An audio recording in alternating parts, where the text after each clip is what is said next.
kemudian bagaimana kemudian tips atau rahasia-rahasia untuk meraih sukses khususnya saya sampai hari ini ya. Yang pertama ingin saya sampaikan gini.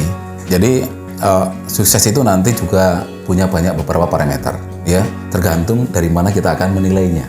Kalau kita salah menilainya, maka mana nanti akan salah menilai kita dan kita nggak akan pernah sukses gitu ya. Dan semoga nanti saya masih sangat miskin ya. Saya belum mengatakan bahwa saya sukses, insya Allah tidak. Ya, sebelum nanti kalau bos saya adalah tatkala saya mati, saya bisa mengucapkan la ilaha illallah Muhammadur Rasulullah, itu udah sukses ya buat saya. Nah, ingin saya sampaikan gini. Pertama adalah mengenai parameter sukses. Maka ini penting buat kita perhatikan dan kita sangat serius gitu ya. Kenapa? Rata-rata sekarang ini menggambarkan kesuksesan itu menaruh sukses kapan? Tatkala orang itu meraih sebuah bentuk besarnya materi gitu. Materi dalam arti apa? Contoh adalah mengenai hartanya, rumahnya, bisnisnya, kemudian gelarnya, kan begitu. Nah ini salah gitu. Ingat, sukses adalah tergantung dari di mana kita berada. Contoh, seorang guru, sukses tertingginya diletak di mana kira-kira seorang guru? Maka kalau seorang guru letak sukses tertinggi apa kira-kira? Bukan mereka kemudian kaya, enggak.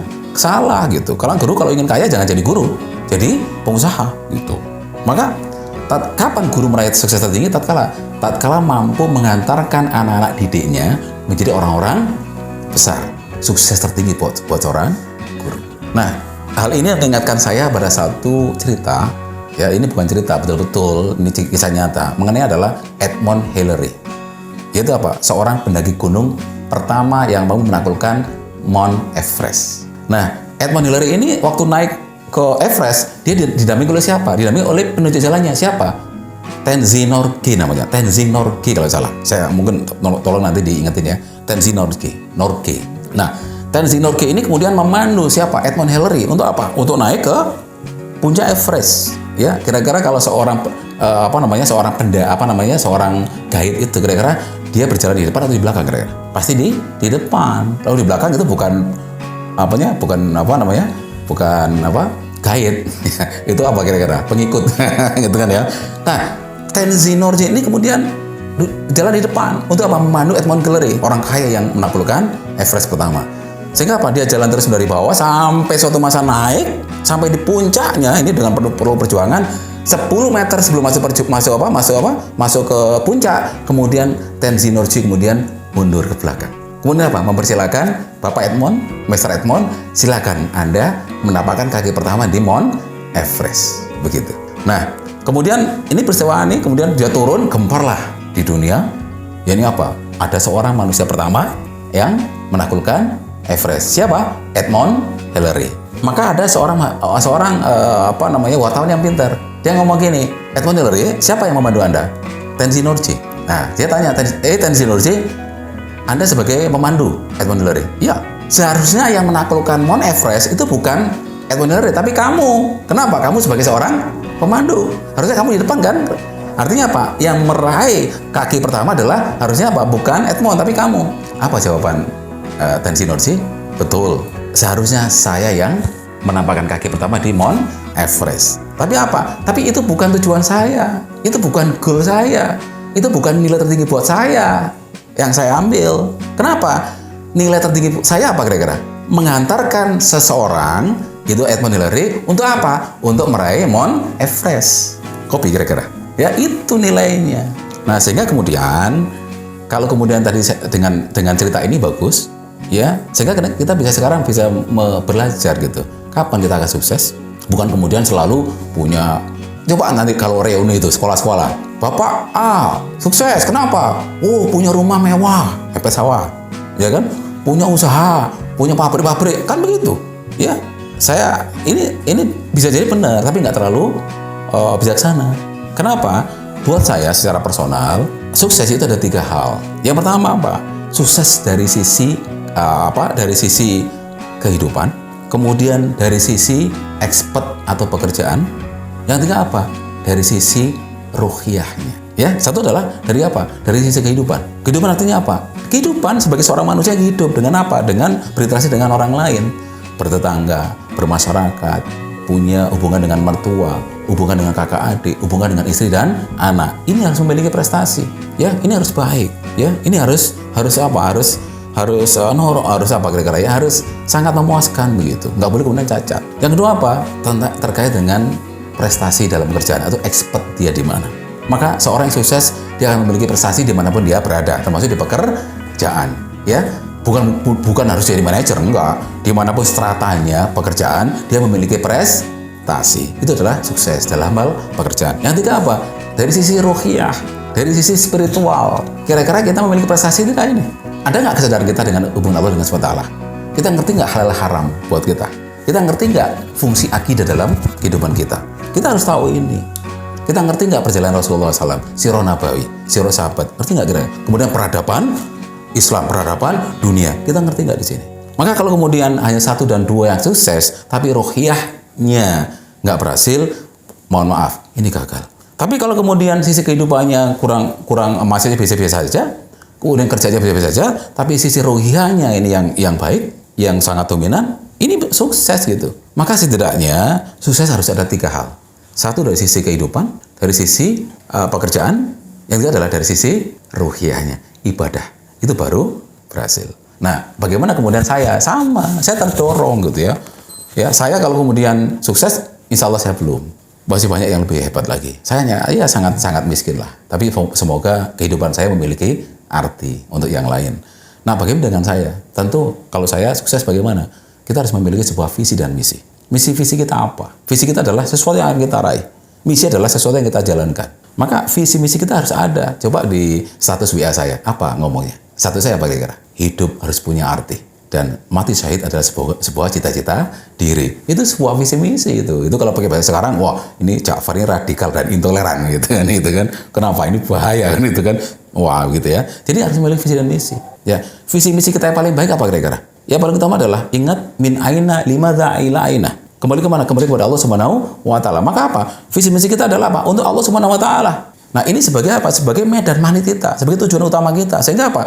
Seluruh perbuatan kita yang kita jalankan terkait dengan kerjaan, terkait dengan individu, terkait dengan berkeluarga macam-macam harus mengacu kepada Allah Subhanahu wa Ta'ala. Itu adalah sukses yang paling utama. Nah, kedua tipsnya bagaimana? Ya, tentu kita ingin yang terbaik dalam perbuatan kita, ya, yang termaksimal, ya kan? Kemudian yang apa? Yang paling mampu istiqoah kalau bahasa Arabnya. Ya. Yang ketiga apa lagi? Yang ketiga adalah ini paling penting secara personal. Kita tidak boleh kemudian berdiam diri. Tumakninah, ya cukuplah begini. Itu kan kita nggak boleh. Tapi apa? Kita harus selalu ingin berbuat yang lebih baik. Lebih baik sampai kemudian yang terbaik yang bisa kita upayakan. Nah, ini nggak boleh. Tapi kan harus bersyukur. Iya, bersyukur seperti apa dulu harus kita dudukkan dengan yang benar, ya. Contoh, alhamdulillah saya udah punya rezeki, punya kerjaan, punya bisnis, punya anak dan istri, ya. Akhirnya saya alhamdulillah bangun pagi subuh, kemudian ngopi, makan nasi pecel di kursi goyang, baca koran, ya kan? Kemudian update status, ya. Kemudian pergi ke kantor, kemudian pulang lagi, tidur lagi, begitu lagi. Ini bukan bersyukur ini namanya. Kenapa? Karena Allah SWT lewat Rasulullah mengatakan bahwa man asbaha layata bil muslimin falaysa minhum. Apa kata Rasulullah? Barang siapa yang subuh man asbaha subuh yang bangun tidur dan tidak mau memikirkan saudara yang lain, maka apa? Dia bukan golongan kaum muslimin. Hadis saya hafalkan Riyadhus Shalihin sejak saya SMP. Ya, maka kita harus buat terbaik, lebih baik lagi. Nggak boleh kemudian kita memuaskan diri. Ya, contohnya apa? Contoh adalah tatkala kita disuruh oleh Allah, ya ayyuhalladzina amanu kutiba alaikumusiyam. Semua orang mengatakan apa? Samina wa ta'na. Segera semuanya. Aqimis shalah wa atuz zakah. Oh, boleh. Silakan. Tapi tatkala menyuruh yang sama, ya ayyuhalladzina amanu kutiba alaikumul qital. Orang beriman diwajibkan atas kamu untuk berperang. Oh, jangan ini berbahaya. Kemudian apa lagi? Ya ayyuhalladzina amanu kita kutiba alaikumul qisos. Diwajibkan atas kamu untuk melakukan kisos. Oh, ini bahaya ini. Ini bertentangan dengan hukum-hukum negara, bertentangan dengan Pancasila. Kan begitu sekarang. Kemudian Allah mengharamkan riba, menghalalkan jual beli. Wah, gimana ini? Kan semua dengan riba. Nah, betul nggak? Nah, ini juga nggak boleh, gitu ya. Maka kita ingin yang perbuatan terbaik yang bisa kita mampu. Untuk apa? Untuk kehidupan kita, untuk kerjaan dan kita, dan untuk agama kita. Kita berjuang untuk agama kita. Ingat Rasulullah dan para sahabat hidupnya adalah untuk berjuang. Untuk apa? Perjuangan umat agar apa? Agar hidup dengan hukum-hukum Allah Subhanahu wa Ta'ala. Maka kapan cita-cita tinggi? Insya Allah tatkala moga-moga Allah ridhoi, Allah berikan pada saya kesempatan tatkala saya menyaksikan kembali peradaban Islam ya muncul di bumi, di dunia kembali ini. Insya Allah fase keempat. Bagaimana tips-tipsnya? Tadi kita harus selalu lebih baik dan lebih baik. Insya Allah begitu.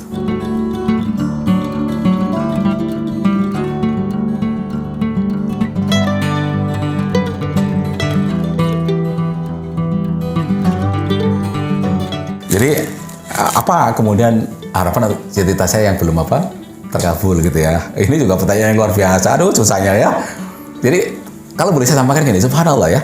Jadi contoh, waktu saya masih sekolah SMK, saya dengan teman saya nih, ya, atau teman saya akrab, sekarang ada di Kendari. Kita ngomong kalau naik angkot, "No, kapan-kapan kita punya mobil nggak? Iso nggak?" Nah, mungkin dia agak ragu. Kalau saya, insya Allah siap. Iso. Mobil apa? Saya insya Allah mobil warna merah. Nanti saya punya mobil. Ternyata apa? Subhanallah. Pertama saya beli mobil sekitar tahun 2004. Pertama saya beli mobil ya, mampu beli mobil warna merah juga gitu. Sekarang Anda lihat mobil saya yang ras juga warna merah, ya kan? Ternyata Allah berikan apa? Kasih semua. Kemudian tadi saya berdoa, ya Allah berikanlah saya pekerjaan waktu lulus sekolah. Allah kasih. Ada lagi doa yang dulu saya tadi singgung. Ya Allah, karunialah saya istri yang dari lulusan pesantren. Ya. Nah, itu kan ternyata apa? Allah kasih juga tuh. Istri saya dari lulusan pesantren, gitu ya. Saya lulusan STM, gitu ya. Dan alhamdulillah subhanallah. Jadi apa yang saya impikan hampir semuanya Allah berikan. Bener, ya. Saya umroh, Allah berikan semuanya. Ya, alhamdulillah teman-teman dari ILC pun umroh Allah berikan azam saya. Kemudian bagaimana dengan secara personal, ya? Tapi ya jadi terbongkar deh, nggak apa-apa deh. Intinya moga-moga jadi kebaikan untuk anak saya, untuk keluarga saya, dan untuk rumah saya yang lain ya. Apa yang belum mimpi yang saya inginkan? Ya pertama adalah tentu keluarga dulu. Saya ingin menikahkan anak-anak saya, mencarikan jodoh-jodoh yang baik, jodoh-jodoh yang tepat, yang dari rahim istri-istrinya akan lahir pejuang-pejuang Islam. Demi apa? Demi tegaknya kembali kehidupan Islam, peradaban Islam, syariat Islam di muka bumi. Atau seperti bapaknya Selina Layubi. Saya akan nyari istri yang darinya akan lahir seorang laki-laki yang akan menaklukkan Palestina dari orang-orang salib. Kan gitu kan? Luar biasa kan? Nah gitu ya. Maka saya pun sama. Insya Allah saya akan mencarikan anak-anak saya istri. Yang berikutnya apa? Yang ternyata yang moga-moga yang doa saya yang belum Allah kabulkan apa? Tentu naik haji ya. Karena begitu panjangnya deretan indiannya. Kemarin saya mau naik haji karena udah kena COVID gitu kan ya. Paling penting apa? Adalah salah satu doa. Moga-moga ini sebagai inspirasi buat kita semua. Ya ini apa? Saya ingin mati dalam keadaan syahid. Ya, mungkin ini terlalu idealisme ya. Terlalu ada enggak? Kata Rasulullah SAW, barang siapa yang hidupnya tidak ingin mati syahid, maka kata Rasulullah apa? Itu adalah orang-orang munafik. Saya tidak mau seperti orang munafik. Maka apa? Insya Allah saya berdoa, ya Allah suatu masa Allah berikan syahid dalam kematian saya. Itu yang terbaik buat saya.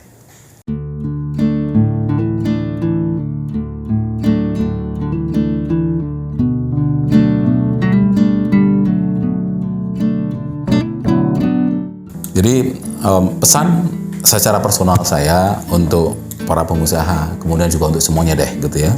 Jadi khusus untuk para pengusaha, ingin saya sampaikan, memang dunia sekarang ini, ekonomi sekarang ini, itu bukan untuk kita gitu.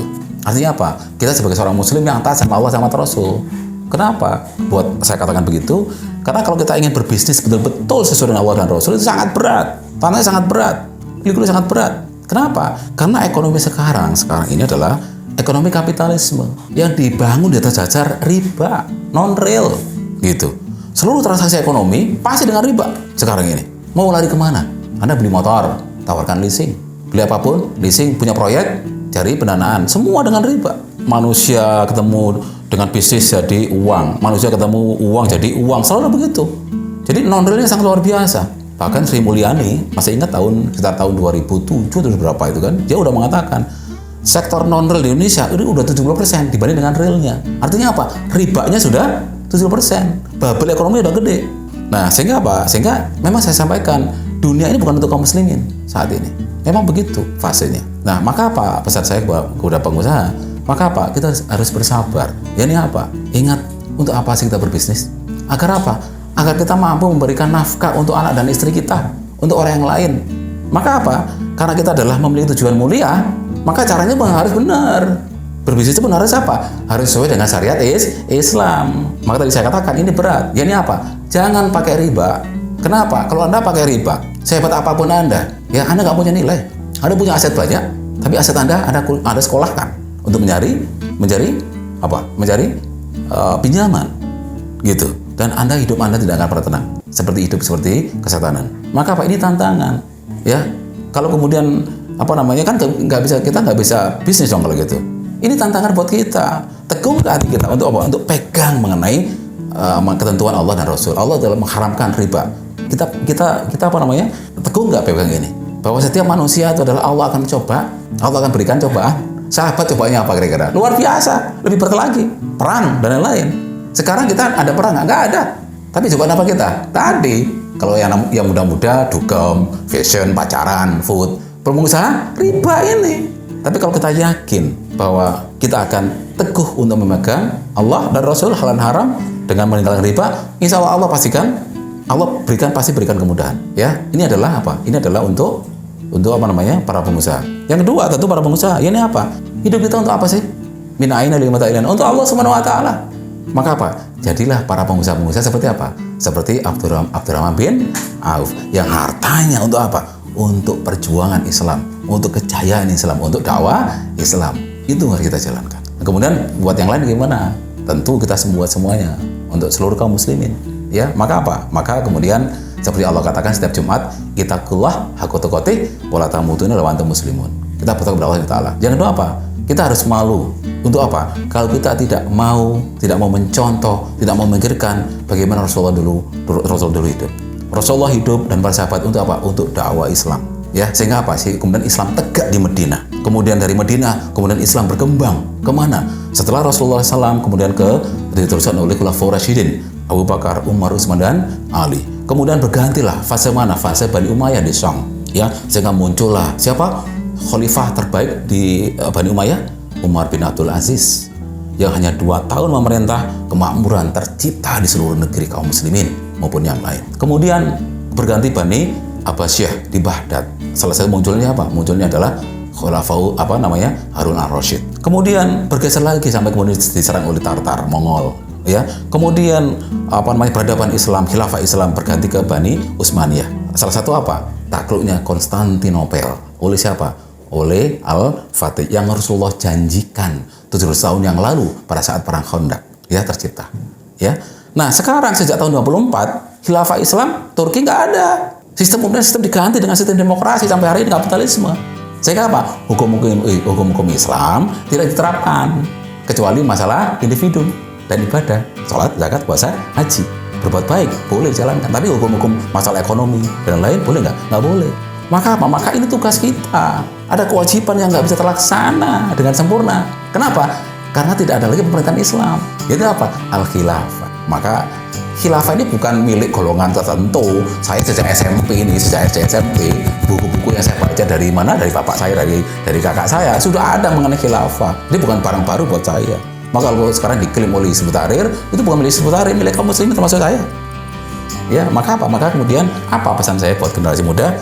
Hidup kita adalah untuk perjuangan, meneruskan Rasulullah SAW. Ingat, penegakan hukum Allah adalah fardu kifayah. Tapi fardu kifayah kapan akan selesai? Kalau sempurna dilaksanakan. Nah sekarang belum sempurna kan? Maka apa? Di pundak-pundak kita semua ada beban. Untuk apa? Ikut berjuang. Dalilnya ada nggak kira-kira? Ada ya? Ya, man mata laisa fi unukihi bayatan mata mitati jahiliyatan. Barang siapa yang mati tanpa ada di pundaknya bayatan unuk fi unukihi, unuk kan dari kata unuk ya. Itu punuknya sapi itu loh. Di pundaknya tidak ada bayat kepada seorang khalifah, maka matinya seperti kondisi jahiliyah. Nah, itu yang paling penting. Artinya apa? Kaum muslimin semuanya, khususnya generasi muda, kalau hidup Anda semuanya untuk Islam, Anda nggak usah malu. Anda akan mulia begitu loh. Ya kan? Kalau seorang ngomong Islam, begini ngomong Islam, malu. Harusnya kita rubah. Di mana-mana kalau nggak ngomong Islam, malu. Kan begitu. Generasi muda begitu. Maka insya Allah kalau generasinya muda, generasi mudanya sudah seperti itu, ada Islam dalam dadanya, keluar lewat lisannya, keluar lewat perbuatannya, insya Allah adalah sebagai apa? Titik-titik indikasi kebangkitan Islam. Itu adalah ajakan saya, nasihat saya untuk seluruh kaum muslim. Kita berjuang untuk kejayaan Islam, insya Allah.